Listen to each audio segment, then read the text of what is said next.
Good morning, Team McAuliffe. Today is Thursday, March 3rd, 2022, and we will now begin our day together with morning announcements. Please stand quietly and respectfully for the Pledge of Allegiance.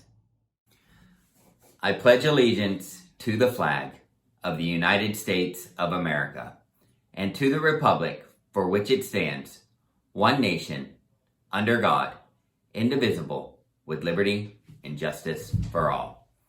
We will now have a moment of silence to think about what we are going to do to make the McAuliffe School a safe and happy place for all students and staff.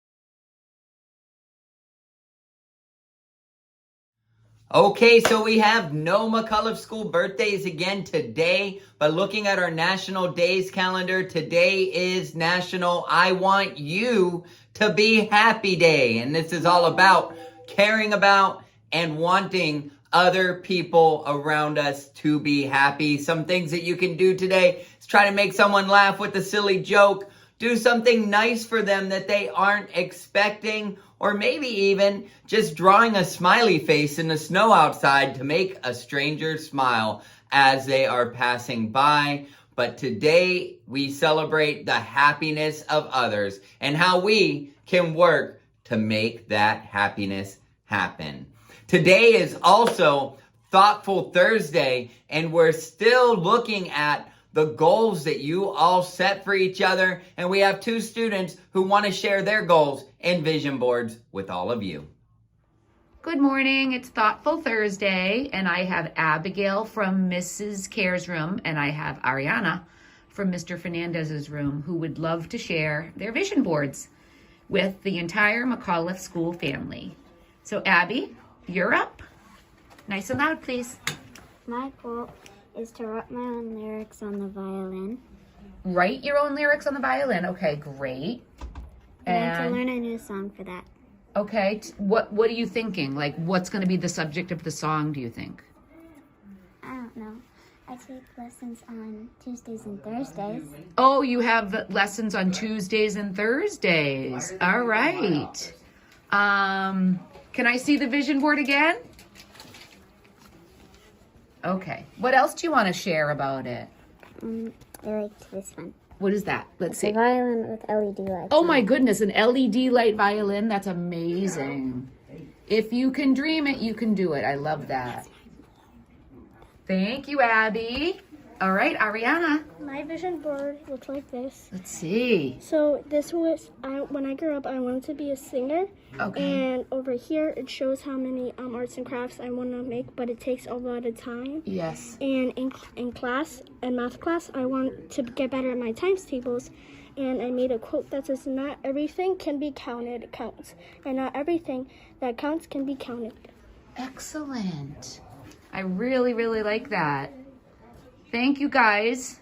Keep up the good work, okay? Have a great day, everyone. Bye. Thank you, Abigail and Ariana, for sharing your goals with us. I know that you are going to achieve them. Those vision boards were great. Moving on in our March Book Madness tournament, yesterday you guys heard Every Night is Pizza Night, and today we get to hear the book that is going up against it for the win. We have Everything Naomi Loved. Let's check that out. Hi, my name is Samara Cardoso, and I'm a senior at Lowell High, and I represent groups from Students Making Change and Project Learn. Hi, I'm Nevaeh. I'm in the 11th grade, and I'm representing Black Unity Club and Students Making Change, a part of Lowell High.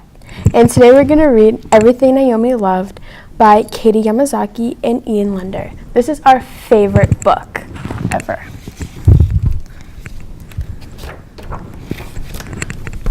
When Naomi wanted to see the world, she looked out her window. On to 11th Street. It wasn't pretty, but it was alive. It had everything. Mr. Ray's Automotive, pizza by the slice, $1 wash, Hair by Carmen, honking, blaring, booming cars in the corner bodega. Lotto ticks, coffee, ices, fruit. It had nature and her best friend, Ada. Every afternoon, while their parents worked, Naomi and Ada scooted up and scooted down. In the summer, in the shade of the tree, they took sidewalk chalk and drew a forest and tamed the wild animals that roamed by. The Naomi and Ada 11th Street Safari.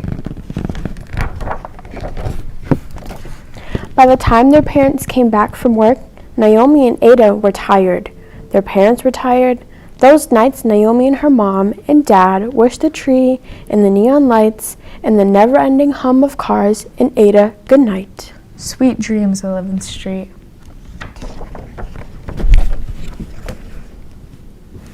One day, Naomi woke up and the tree was gone. They're building something new, said her mom. Something fancy, said her dad. But I loved that tree, said Naomi. Suddenly, 11th Street looked concrete and gray. Mr. Ray thought so too. So he got some brushes and paint from his shop. He touched a brush onto the wall and something started to grow. Things change, he said, but where I grew up, when something new we love goes away, we paint it on the wall, so it's always with us. Do you want to help? Naomi shook her head. She had never seen Mr. Ray paint before. He was so good, she didn't want to ruin it. When he was done, 11th Street got its green back. A few weeks later, Ada buzzed, but not to play. It was to say goodbye. Her family was moving. Their building was being torn down. Just like that, Naomi's best friend was gone. The next morning, Naomi had no one to play with, so she picked up her sidewalk chalk and drew a scooter on the wall. You want some help? Said Mr. Ray. Yes, please, said Naomi. So he showed her how to paint a foot, and a leg, and a summer dress. Ada, said Naomi. Not yet, said Mr. Ray. They made the last touch. Ada smiled, and Naomi couldn't help it. She smiled too. But 11th Street changed more and more. Shops closed, signs went up, coming soon, luxury living. And one day, Mr. Ray hung a sign of his own, closed for good. Things change, he said. Help me say goodbye. Together, they took out the paint. Mr. Ray painted a rectangle that turned into a window, and in that window... Hey, said Naomi, that's me. That's what I'll remember, said Mr. Ray. My view every day for the last 8 years. All that time looking out at 11th Street, Naomi never realized she was part of it. He asked, what do you see out of your window? She said, I see you every morning. So Mr. Ray painted himself waving, Hola! It looked a bit different though. You don't have that much hair, said Naomi. Like I said, replied Mr. Ray, I'm remembering. He handed her his brushes. Things change, said Naomi. That's how they said goodbye. Soon, everyone on 11th Street was saying goodbye, whether they wanted to or not. Now, when Naomi looked out her window, she didn't see her world. So Naomi took Mr. Ray's brush and everything that 11th Street lost, everything she loved. She remembered on the wall. The pizza smell, baseball on the bodega radio, the laundromat soap and steam, cherry ice from Miss Sanchez, even the daydreams under the tree with her best friend on 11th Street. Then the workers in hard hats came with big machines. They put a fence in front of her wall. They came to make a change. Naomi's world was gone, but she kept a little peace. And when her family moved, that peace stayed with her. From 11th Street, all the way to 111th Street. It wasn't pretty, but Naomi knew things change. It's not easy. But when we find places to call home and people to love, a new world will grow. The end. Thank you to Samara and Nevaeh from Lowell High School for reading that book to us. Now, students, you have a decision to make. Which book did you like better? Did you like Every Night is Pizza Night that we heard yesterday? Or did you like everything Naomi loved that you just heard now? You'll vote on March 10th so that we can figure out which books are moving on to round 2 of March Book Madness. We got in the COVID tests that are supposed to go home with students. They came in yesterday, so we'll be coming around today to pass those out to everybody. Students, please take them, put them right into your backpacks, and don't take them out again until you get home and give them to your parents. I think that's all of our announcements for today. Remember, McAuliffe students are stars. That means we strive to do our best. We take responsibility. We're always positive and kind, and we respect ourselves and others. If everybody remembers to be a star today, then we'll have a terrific Thursday. Have a great day, McAuliffe School.